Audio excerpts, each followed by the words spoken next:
మళ్ళీ దాని తర్వాత నేను ముఖ్యమంత్రి అయినా 5 సంవత్సరాలు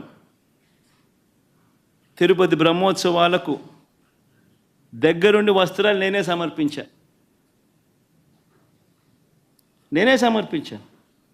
వస్త్రాలను నెత్తిన పెట్టుకుని మోసుకుంటూ వెళ్ళి వెంకటేశ్వర స్వామి మీద భక్తి శ్రద్ధలు చూపిస్తూ వెంకటేశ్వర స్వామికి బట్టలు సమర్పించడం జరిగింది. నేను అడుగుతా ఉన్నా, ఫస్ట్ టైం ఎవడన్నా పోతా ఉన్నప్పుడు నువ్వేదో ఇట్లా మాటలు మాట్లాడినా అర్థం ఉంది. 10 సార్లు 11 సార్లు పోయిన తర్వాత ఈరోజు నేను తిరుమల తిరుపతి దేవస్థానానికి నేను పోతానంటే నేను అడ్డుకుంటూ ఈ మాదిరిగా నువ్వు నోటీసులు ఇస్తూ ఈ మాదిరిగా తిరుమల తిరుపతి దేవస్థానానికి నేను పోకూడదు అని చెప్పి ఈ మాదిరిగా నోటీసులు ఇస్తూ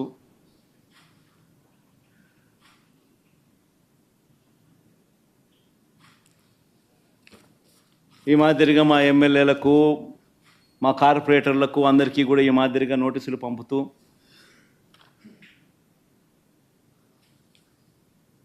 నేను అడుగుతా ఉన్నా, ఒక రాష్ట్ర ముఖ్యమంత్రి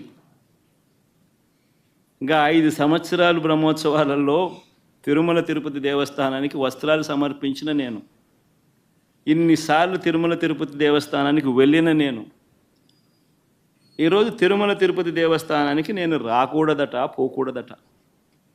కారణం ఏమిటంటే నా మతమట. నేను అడుగుతా ఉన్నా, నా మతం ఏమిటి అని అడుగుతా ఉన్నారు. అడుగుతా ఉన్నా నా మతం ఏమిటని.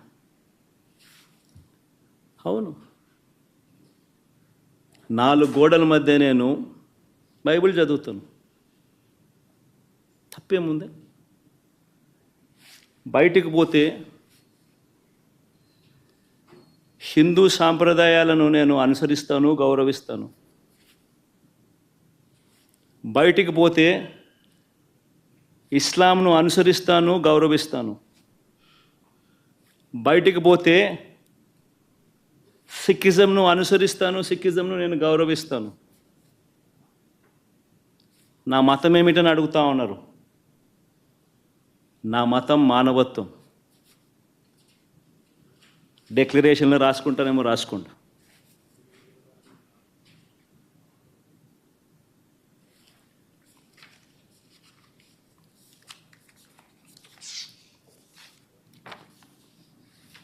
భారతదేశం కాన్స్టిట్యూషన్ నేను ఒకసారి చదువుతా. According to the preamble, India is a sovereign, socialist, secular, democratic republic. Secular అనే పదానికి అర్థం తెలుసని అడుగుతా ఉన్నా. గుడికి పోయే వ్యక్తిని నువ్వు ఏ మతము అని అడుగుతా ఉన్నావు. ఏ మతము అని చెప్పకపోతే గుడిలోకి ఎంటర్ కాకూడదు అని అంటా ఉన్నావు. సెక్యులర్ దేశం అని చెప్పి చెప్పుకుంటా ఉన్నాం. ఒక ముఖ్యమంత్రిగా పరిపాలన చేసిన వ్యక్తి పరిస్థితి ఇదే అయితే ఇక ఆ దళితుల పరిస్థితి ఏమిటి? గుళ్ళలే పోగలుగుతారా? పోయే పరిస్థితి ఉందా? పోనిస్తారా? రానిస్తారా? ఏం చేస్తూ ఉండు?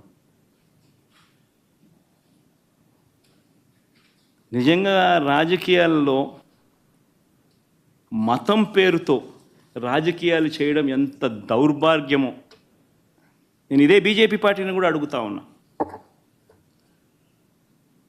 బీజేపీ పార్టీ గొప్పగా చెప్పుకుంటుంది, హిందూయిజానికి మేమే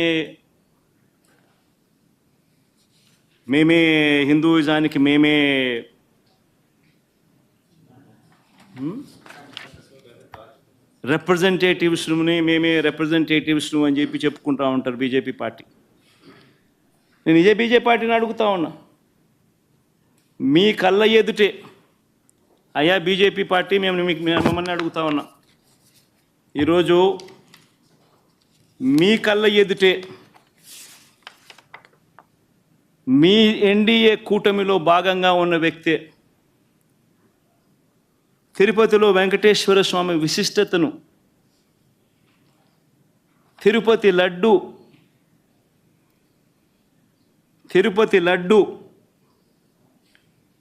పేరు ప్రఖ్యాతలను, వెంకటేశ్వర స్వామి వైభవాన్ని దగ్గరుండి అబద్ధాలు చెబుతూ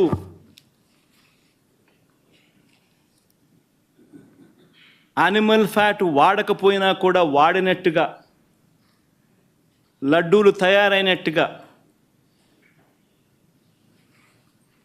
ఇన్ని ఆధారాలతో సహా రుజువు అవుతా ఉన్నా కూడా అబద్ధాలతో దుష్ప్రచారం చేసి తిరుమల తిరుపతి వెంకటేశ్వర స్వామిని అపవిత్రం చేసిన ఈ చంద్రబాబు నాయుడు గారిని ఎందుకు మీరు మందలించలేకపోతా ఉన్నారు?